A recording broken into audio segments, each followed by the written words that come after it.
Hello guys, स्वागत है आपका सिटीजन जी चैनल पर। और आज आप देखने वाले हो 1981 में आई cult classic horror film an American werewolf in London, जिसके राइटर और डायरेक्टर हैं जॉन लैंडिस।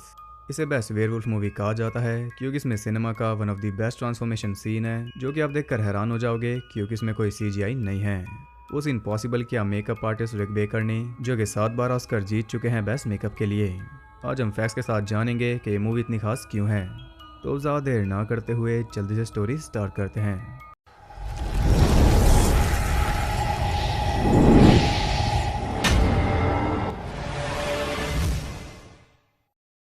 मूवी के स्टार्ट में हम दो अमेरिकन्स को देखते हैं जो कि इंग्लैंड में घूमने आए हैं, डेविड कैसलर और जैक गुडमैन। रात होते होते वो एक छोटे से गांव में पहुंच जाते हैं जहां पर स्लॉटर लैम नाम का एक पब था, और इसे आप ध्यान से देख लो क्योंकि इसके रेफरेंस काफ़ी मिलते हैं हॉरर में। वो अंदर जाते हैं तो हर कोई उन्हें घूर रहा था। वहाँ के लोग तो अजीब थे ही, लेकिन जैक नोटिस करता है कि वहाँ दीवार पर एक 5 पॉइंटेड स्टार था जो कि यूज़ होता है विचक्राफ्ट में, और ये 1941 वाले वुल्फमैन का मार्क भी है। जैक उनसे पूछ लेता है कि दीवार पर ये स्टार क्यों है, और ये सुनते ही पूरा पब खामोश हो गया था। उनका बिहेवियर अचानक बदल चुका था, इसलिए वो दोनों चुपचाप वहाँ से चल देते हैं। हालांकि ओनर उन्हें रोक रही थी और देखकर लग रहा है जैसे कि वो उनके लिए काफ़ी चिंतित है, लेकिन बाकी लोग कहते हैं कि जाओ, रोड पर रहना और मून से सावधान रहना। वो दोनों चल देते हैं और ऐसे ही चलते चलते वो रोड से उतर गए थे, जिसके लिए उन्हें वार्न किया गया था, और वार्न करने वाले भी चिंता में हैं। अचानक काफ़ी तेज़ हाउलिंग की आवाज़ें आना शुरू हो गई थी, तो वो दोनों नोटिस करते हैं कि वो रोड से काफ़ी दूर चले आए, और वो आवाज़ इतनी ज़्यादा डरावनी थी कि वो भागकर फिर से पब की तरफ जा रहे थे, लेकिन रास्ते में ही कोई उन्हें घेर लेता है। वो एक वेयरवुल्फ था जो उन पर अटैक करता है, और इस अटैक में जैक तो मर गया, लेकिन डेविड बच गया क्योंकि पब के लोगों ने सही टाइम पर पहुंचकर उस भेड़िए को भून डाला, और मरने के बाद वो भी अपनी ह्यूमन फॉर्म में आ चुका था। डेविड इंजर्ड है और अचानक वो बेहोश हो जाता है। 3 हफ्तों बाद उसे होश आता है और वो खुद को पाता है लंदन के एक हॉस्पिटल में, जहाँ डॉक्टर हर्ष उसे बताता है कि उसका फ्रेंड जैक मर गया।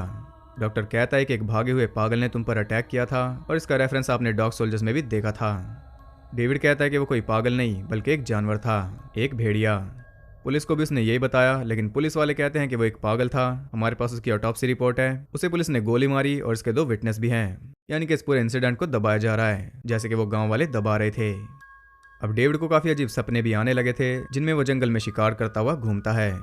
उसका ध्यान रख रही है नर्स एलेक्स, और इन दोनों के बीच एक बॉन्ड बनता जा रहा है। डेविड के सपने और ज़्यादा अजीब होते जा रहे हैं। वो खुद को एक जंगल में देखता है एलेक्स के साथ, और तभी उसका फेस एकदम भयानक हो जाता है। वो डॉक्टर को बताता है कि ये सपने काफ़ी रियल हैं, लेकिन डॉक्टर उसकी बात को सीरियस नहीं लेता। तो वो पूछता है कि क्या आपने जैक की डेड बॉडी को देखा था, तो वो कहता है कि नहीं, बल्कि जब तुम्हें यहाँ पर लाया गया था तो तुम्हारे घाव पहले से साफ कर दिए गए थे। डेविड समझ जाता है कि ये उन गाँव वालों का ही काम होगा। वो पूछता है कि क्या पुलिस स्लॉटर लैम्प में गई थी। डॉक्टर कहता है कि मुझे नहीं पता, लेकिन डेविड की बातें सुनकर उसे भी शक हो गया था। कुछ देर बाद एलेक्स उसके लिए बुक पढ़ रही थी और वो सो जाता है। तभी उसे एक सपना आता है जिसमें वो अपनी फैमिली के साथ द मपेट्स देख रहा था।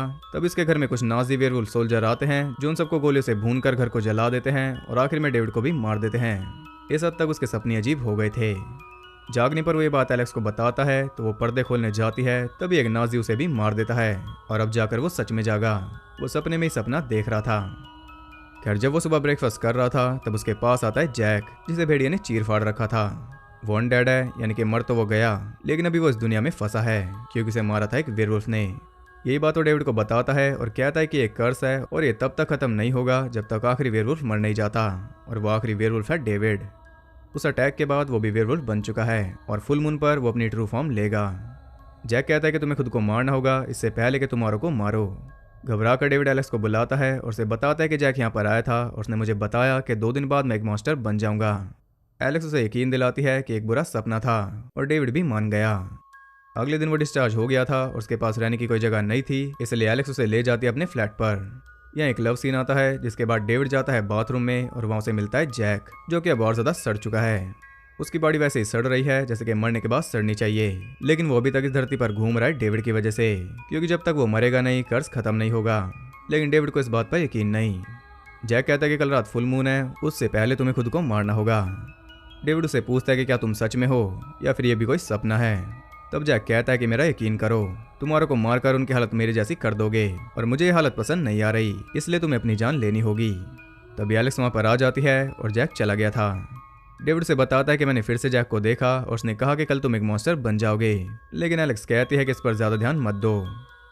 उधर सच जानने के लिए डॉक्टर हर्ष पहुंच चुका था स्लॉटर लैब में। वहां पर वो जैक और डेविड के बारे में पूछता है तो वो सब कहते हैं कि यहाँ ना तो कोई आया और ना ही यहाँ कोई हादसा हुआ। तो वो जाने लगता है तो उन्हीं में से एक उसे बताता है कि डेविड खतरे में है और उसके आसपास के लोग भी। वो कहता है कि आज फुल मून है और वो बदल जाएगा, लेकिन वो अपनी बात पूरी नहीं कर पाता क्योंकि दूसरा आदमी आकर उसे रोक देता है। क्या डॉक्टर ये तो समझ गया कि कुछ तो गड़बड़ है। इधर एलेक्स काम पर चली जाती है और डेविड के साथ कुछ अजीब हो रहा है। कुत्ते उस पर भौंक रहे हैं और बिल्लियां भी उससे खुश नहीं। पूरा दिन तो वैसे निकाल देता है, लेकिन रात होने पर जैसे ही फुल मून निकलता है उसकी हालत बिगड़ने लगी थी। उसकी बॉडी जल रही थी क्योंकि वो वेयरवुल्फ में बदल रहा है और यही वो ट्रांसफॉर्मेशन सीन है जिसके इतने चर्चे हैं। इसे आप बाद में यूट्यूब पर देख लेना। ये खास इसलिए है क्योंकि ये ब्राइट लाइट में दिखाया जा रहा है और उसमें ये दिखाया जा रहा है कि भेड़िया बनने में काफी दर्द होता है। इस सीन को देखकर आप भी सोच में पड़ जाओगे। खैर वो पूरी तरह बदल चुका था और वो निकलेगा शिकार पर। पहले तो वो घर के बाहर एक कपल को मार देता है।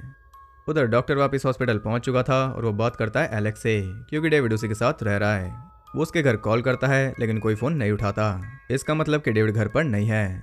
डॉक्टर एलेक्स को बता देता है कि शायद डेविड एक वेयरवुल्फ में बदल चुका है। इधर डेविड 3 बूढ़े लोगों को मार देता है और ऐसे ही वो पहुंच जाता है अंडरग्राउंड जहां उसने एक और आदमी की जान ले ली थी। अगली सुबह जब उसे होश आता है तो वो खुद को पाता है भेड़ियों के साथ जू में और कल रात जो कुछ भी हुआ उसे याद नहीं। किसी तरह बचते बचाते वहां से निकलकर वो पहुंच जाता है एलेक्स के पास। उसे कुछ भी याद नहीं है, इसलिए एलेक्स उसे लेकर जा रही है हॉस्पिटल डॉक्टर हर्ष के पास। लेकिन टैक्सी ड्राइवर उन्हें बताता है कि कल रात 6 लोगों को किसी ने बड़ी बेरहमी से मार डाला, वो भी शहर के अलग अलग कोने में। ये सुनकर डेविड समझ जाता है कि जैक की बात सच थी। कल रात वो भेड़िए में बदल गया था और उसने ये सारे मर्डर्स किए हैं, इसलिए उसे कल रात का कुछ भी याद नहीं। उसे काफी बुरा लग रहा था, इसलिए वो सीधा पुलिस वाले के पास जाता है खुद को अरेस्ट कराने, लेकिन लाख ट्राई करने के बाद भी वो उसे अरेस्ट नहीं करता। पुलिस वाले को लग रहा था कि शायद ये कोई प्रैंक है। एलेक्स कहती है कि डॉक्टर के पास चलो, वो तुम्हारी हेल्प कर पाएंगे, लेकिन डेविड वहां से भाग जाता है। एलेक्स जाकर डॉक्टर को बताती है और डॉक्टर ने पुलिस को भी इन्फॉर्म कर दिया था कि डेविड को ढूंढना जरूरी है, नहीं तो आज रात और भी मर्डर्स होंगे। उधर डेविड अपनी बहन रेचल से बात कर रहा है और वो पूछ रहा है अपने भाई मैक्स के बारे में। मैक्स और रेचल डायरेक्टर जॉन लैंडिस के बच्चों का नाम है। अब डेविड अपने हाथ की नस काट कर सुसाइड कर रहा था ताकि आज रात कोई ना मरे, लेकिन वो ऐसा नहीं कर पाता। तब एक पोर्नो थिएटर के बाहर उसे दिखाई देता है जैक, जो कि उसे अंदर बुला रहा था। डेविड अंदर जाता है और आप देख सकते हो कि जैक की बॉडी अब किस स्टेज पर आ चुकी है। वो डेविड को उन लोगों से मिलवाता है जिन्हें कल रात उसने मारा था और वो सब उसे कह रहे थे कि खुद को मार लो क्योंकि तब इन सबको मुक्ति मिल पाएगी। वो उसे सुसाइड के तरीके भी बता रहे थे, लेकिन इस सब के बीच ही टाइम निकल जाता है और अब रात हो चुकी थी, इसलिए वो बदल रहा है। अंदर बैठे सभी लोगों को वो मार देता है और शोर सुनकर पुलिस भी वहां पर पहुंच गई थी। एक अफसर अंदर जाता है और अंदर की हालत देखकर उसके होश उड़ गए थे, लेकिन भेड़ियों को देखकर तो उसकी सांसें रुक जाती हैं। वो जल्दी से उस जगह को बंद कर देते हैं, लेकिन भेड़िया बाहर निकल जाता है और निकलते उसने एक आदमी का सर उखाड़ दिया था। उसके बाहर निकलते ही मेहम शुरू हो गया था। एक के बाद एक गाड़ी आपस में टकरा रही थी और ये हम डायरेक्टर का कैमियो भी देख पाते हैं।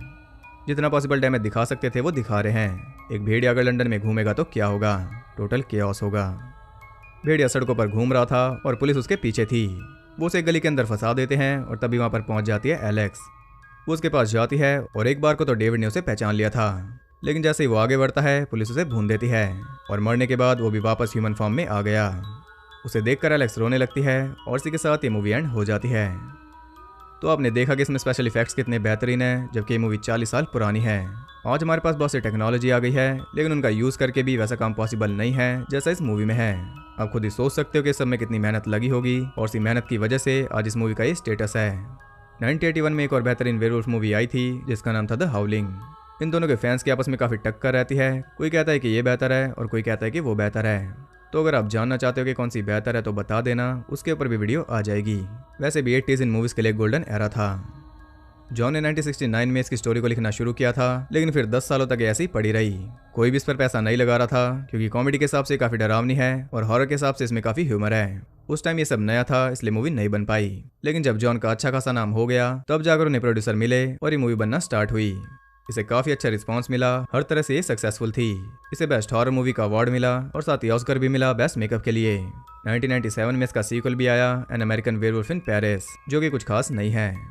तो बात करते हैं ढेर सारे इंटरेस्टिंग फैक्ट्स के बारे में, और रिसर्च में काफी ज्यादा हैं। इसका बजट था $5.8 मिलियन और इसने कमाई की 62 मिलियन की। इस फिल्म में जितने भी सॉन्ग्स हैं सबके टाइटल में मून आता है। ये पहली फिल्म थी जिसे मेकअप के लिए ऑस्कर मिला, क्योंकि कैटेगरी ही खास 1981 में बनाई गई थी। ये उन 2 वेयरवुल्फ मूवीज में से एक है जिन्हें मेकअप के लिए ऑस्कर मिला। दूसरी है 2010 में आई द वुल्फमैन, और उसके लिए भी रिक बेकर को अवार्ड मिला था। रिक बेकर काफी निराश थे क्योंकि फेस चेंजिंग वाले सीन के लिए उन्होंने महीनों तक मेहनत की थी, लेकिन जॉन ने सिर्फ 7 सेकंड्स का ही टेक लिया। रिक को लगा कि उनकी सारी मेहनत बर्बाद गई, लेकिन उस सीन के वक्त जब ऑडियंस का रिस्पॉन्स देखा तब जाकर उन्हें समझ आया। 2004 के टाइम पर जब इस मूवी को डीवीडी पर ट्रांसफर किया जा रहा था तब जॉन को एहसास हुआ कि ये फिल्म सच में बहुत ज्यादा गोरी थी और ये जॉन की खुद की बनाई हुई उनकी सबसे फेवरेट फिल्म है। जॉन ने इससे पहले कॉमेडीज बनाई थी, इसलिए ऑडियंस इसे भी कॉमेडी समझकर देखने गई थी और यही वजह है कि उन्हें डर के मारे थिएटर से भागना पड़ा। इस फिल्म के लिए जॉन को बैड वेदर चाहिए था, इसलिए जॉन ने शूटिंग स्टार्ट की फरवरी में और लंदन को इसलिए चुना गया क्योंकि वो हॉरर सेंट्रल था। जैक यानी कि ग्रिफिन ड्यून को डर था कि इस फिल्म में उन्हें देखकर उनकी मॉम को सदमा लगेगा क्योंकि वो उस टाइम बीमार चल रही थी, और ऐसा ही हुआ। वो काफी डिस्टर्ब हो गई थी क्योंकि उनका बेटा इसमें कटी फटी लाश था। ग्रिफिन ने अपनी बहुत सी लाइंस को खुद ही इम्प्रोवाइज किया था। ये ग्रिफिन की पहली फिल्म थी जिसके लिए उन्हें ऑडिशन भी देना नहीं पड़ा। जॉन ने ग्रिफिन को कहा था कि जैक का कैरेक्टर ऐसा है कि मरने के बाद भी तुम्हें चेयरफुल दिखना पड़ेगा, और ये हमने अच्छे से देखा कि जैक मरने के बाद भी काफी चेयरफुल था। वो बड़े अच्छे से डेविड से बात कर रहा था और उसे हौसला भी दे रहा था मरने का। डेविड का रोल करने वाले एक्टर का असली नाम भी डेविड है, डेविड नॉर्टन, और उन्हें ये रोल मिला था क्योंकि वो डॉक्टर पेपर की एड के स्टार थे, लेकिन इस फिल्म में उनके न्यूड सीन्स की वजह से डॉक्टर पेपर ने उन्हें निकाल दिया था। डेविड के न्यूड सीन्स थे लेकिन उन्हें पूरा न्यूड नहीं दिखाया गया। डेविड ने बताया था कि जंगल में हॉस्पिटल बेड वाला सीन सबसे ज्यादा मुश्किल और पेनफुल था क्योंकि उनकी आंखों में कॉन्टैक्ट लेंसेज थे। वो कैट जो डेविड से चिढ़ रही थी उसे चिढ़ाने के लिए दूसरी कैट को उसके सामने रखा गया था। इसे 10 हफ्तों के अंदर ही शूट कर लिया गया था और उसे सीक्वेंस वाइज ही शूट किया गया। फेब से मार्च के बीच शूटिंग हुई और अगस्त में ये रिलीज हो गई थी। जो नाजी डेविड का गला काटता है वो रिक बेकर थे। इस फिल्म का वेयरवुल्फ बेस्ड है रिक बेकर के कीशॉन डॉग पर। भेड़िए को लेकर रिक और जॉन दोनों ही सहमत नहीं थे। रिक को 2 पैरों वाला भेड़िया चाहिए था और जॉन को 4 वाला। आखिर में हमने 4 वाला ही देखा और 2 वाला दिखाया गया था द हाउलिंग में। असल में ये फिल्म बनने का नाम नहीं ले रही थी और रिक वेट करके थक गए थे, इसलिए वो लग गए थे द हाउलिंग पर। तभी जॉन ने फोन करके कहा कि हम फिल्म बना रहे हैं और रिक ने बताया कि मैं तो पहले ही एक वेयरवुल्फ मूवी पर काम कर रहा हूँ। जॉन फोन पर ही चिल्लाने लगे। तब रिक ने वो मूवी छोड़ दी, लेकिन इसके लिए जॉन ने कभी उन्हें माफ नहीं किया। इसमें जो मपेट शो का एपिसोड चल रहा था वो एकदम असली था, लेकिन वो कभी अमेरिका में नहीं दिखाया गया, इसलिए अमेरिकन को लगता है कि एक फेक एपिसोड है। इस मूवी से माइकल जैक्सन इतना इंप्रेस हुए थे कि उन्होंने जॉन को हायर किया था अपनी म्यूजिक वीडियो थ्रिलर के लिए। ये जॉन की पहली म्यूजिक वीडियो थी और उसमें मेकअप किया था रिक बेकर ने। थिएटर में जो पॉर्नो मूवी चल रही थी सबसे पहले उसे ही शूट किया गया था और असल में वो एक कार्टून थिएटर था जब जॉन ने स्टोरी लिखी थी, लेकिन जब तक ये मूवी बनना शुरू हुई तब तक वो एक पॉर्न थिएटर बन चुका था। मूवी को आर रेटिंग दिलाने के लिए इसमें कई सीन्स काटे गए, जैसे कि लव सीन और एक सीन जिसमें जैक के बॉडी पार्ट्स नीचे गिरते हैं और उन 3 बूढ़े लोगों के डेथ सीन्स, क्योंकि उन्हें देखकर ऑडियंस बौखला गई थी। बाद में जॉन ने इसे रिग्रेट किया क्योंकि पहले टाइम में जो सीन मूवी से हट गया समझो वो खो गया। डेविड और ग्रिफिन ने वो जैकेट्स अपने पास ही रख ली थी और डेविड के पास तो वो बैग भी है। वो गाँव सच में है क्रिकेटार नाम की जगह पर और वहाँ स्लॉटर लैम नाम का एक कॉटेज है। जब गांव वाले भेड़िए को मार देते हैं तो फिर से इंसान बन जाता है, लेकिन ऑडियंस समझ नहीं पाई थी कि वो कौन है, और जो नाजी वाला सीक्वेंस था वो भी इन्हें समझ नहीं आया था क्योंकि ऑफ कोर्स ये सब नया था। फिल्म के एंड में प्रिंस चार्ल्स और लेडी डायना को शादी की बधाई दी गई है और ये बहुत जरूरी था क्योंकि अरेस्ट होने के लिए डेविड ने प्रिंस चार्ल्स को गाली दी थी। डेविड एलेक्स यानी कि जेनी आगटर के बहुत बड़े फैन थे क्योंकि डेविड ने उन्हें किसी शो में देखा था। इस फिल्म के दौरान डेविड को पता चला कि वो जेनी थी नहीं, वो कोई और लड़की थी। एलेक्स जो बुक पढ़ रही थी उसका नाम था अ कनेक्टिकट यंकी इन किंग आर्थर्स कोर्ट, और भेड़िए में बदलने से पहले डेविड भी यही बुक पढ़ रहा था क्योंकि ये जॉन की फेवरेट बुक है। जैक का मेकअप करने में 5 घंटे लगते थे। मूवी में जो हाउलिंग सुनाई देती है उसे कई जानवरों की आवाज़ों को मिलाकर बनाया गया, जैसे कि वुल्फ, एलिफेंट, लॉयन, पैंथर और यहाँ तक कि ट्रेन का इंजन भी। जब भेड़िया एक आदमी का सर उखाड़ देता है वो एक्शन रिक बेकर ने किया है। 2014 तक ये ऑस्कर जीतने वाली जॉन लैंडिस की इकलौती फिल्म थी। जू वाले सीन को शूट करते वक्त डेविड ने पूछा था कि यहाँ पर इतने सारे एक्स्ट्रास क्यों हैं। तब उन्हें पता चला कि वो एक्स्ट्रा नहीं बल्कि असली लोग हैं। जू ओपन था और वो लोग डेविड को न्यूड देख रहे थे। जो भेड़िया अपने जू में देखे वो असली भेड़िए थे और उस सीन को एक टेक में शूट कर लिया गया था क्योंकि डेविड वापस अंदर जाना नहीं चाहते थे। इस फिल्म के लिए जॉन की इंस्पिरेशन थी असली वुल्फमैन। इस फिल्म में काम करते वक्त रिक को स्टीवन स्पीलबर्ग की तरफ से ऑफर आया था ईटी में काम करने के लिए, लेकिन रिक ने मना कर दिया था। तब स्टीवन ने हायर किया कार्लो रैम्बेडी को और 3 साल बाद कार्लो ने काम किया सिल्वर बुलेट में, जो कि एक और ग्रेट वेयरवुल्फ मूवी है। डेविड जिस हॉस्पिटल में था वो असल में डिसयूज था। आज के टाइम पर वो एक होमलेस क्लिनिक है। डेविड ने बताया था कि इस फिल्म के बाद उन्हें सभी हॉरर रोल्स मिल रहे थे जिन्हें वो करना नहीं चाहते थे। जिस दिन लव सीन शूट हुआ था उसके बाद से अपने आप इस सेट पर भीड़ बढ़ गई थी। डेविड और ग्रिफिन एक दूसरे को जानते तक नहीं थे, जबकि वो एक ही जगह से आए थे। ये इकलौती फिल्म है जिसमें डेविड और ग्रिफिन ने एक साथ जॉन के साथ काम किया। अब न्यूयॉर्क में ग्रिफिन के घर के पास ही स्लॉटर लैम नाम का एक पब है जिसमें डेविड और ग्रिफिन की फोटो है। नर्स के रोल के लिए जेनी ने लंदन के एक हॉस्पिटल में कुछ टाइम बिताया था और पहले वो ये रोल नहीं करने वाली थी क्योंकि उन्हें हॉरर फिल्म पसंद नहीं थी। शॉन ऑफ द डेड के डायरेक्टर एडगर वाइट ने ये मूवी तब देखी थी जब वो 9 साल के थे और नाजी वाले सीन पर उनकी मॉम ने टीवी बंद कर दिया था, लेकिन उस सीन ने उन्हें पूरी रात सोने नहीं दिया। 1980s में बहुत सी वेयरवुल्फ मूवी रिलीज हुई थी, जैसे कि wolfman, the howling, teen wolf, howling 2, full moon high, teen wolf 2, the company of wolves और हाउलिंग 3। जॉन लैंडिस और जैनी अगेटर सैम रैमी के डार्कमैन में भी नजर आए थे। 2018 में डेविड ने बताया था कि आज भी इस फिल्म के लिए इतना प्यार देखकर वो हैरान होते हैं, छोटे छोटे बच्चे भी इसके फैन हैं। ब्लड के लिए क्रैनबेरी जैम यूज किया गया था। इसमें भेड़िए को बहुत कम दिखाया गया, जो कि काफी इफेक्टिव साबित हुआ। इसे लेस इज मोर अप्रोच कहते हैं। स्टार्टिंग के भेड़िए और डेविड के भेड़िए को मिलाकर उनका स्क्रीन टाइम सिर्फ 1 मिनट का है। 2016 में रिवील हुआ था कि जॉन के बेटे मैक्स लैंडिस इसका एक रीमेक बना रहे हैं, लेकिन अभी तक वो नहीं दिखा। डेविड अपने पेरेंट्स को इसे दिखाने ले गए थे और इसे देखकर वो भी शॉक थे। वो मीडिया के सवालों का जवाब भी नहीं दे पाए। ग्रिफिन ने बताया था कि मेकअप में उन्हें ऐसा लगता था जैसे उन्हें कीड़े काट रहे हैं। ट्रांसफॉर्मेशन सीन को शूट करने में 6 दिन लग गए थे और वो सीन है सिर्फ 2 मिनट्स का। डेविड 50% मूवी में न्यूड थे। डेविड का फेवरेट सीन वो था जिसमें अनडेड विक्टिम्स उसे सुसाइड करने का तरीका बता रहे थे। हालांकि मूवी एक आदमी के बारे में है जो भेड़िया बन जाता है, लेकिन डेविड भेड़िया बनता है 59 मिनट्स के आसपास। जिस सीन में नाजी एलेक्स पर अटैक करता है वो काफी ज्यादा सिमिलर है डेड ऑफ नाइट के एक सीन से। लव सीन को शूट करने में कई दिन लग गए थे। आखिर में भेड़िया ने एक आदमी का सर उखाड़ दिया था। अगर भेड़िया ना मरता तो अगले दिन डेविड को एक बिना सर का आदमी दिखाई देता। इसका बॉडी काउंट है 9।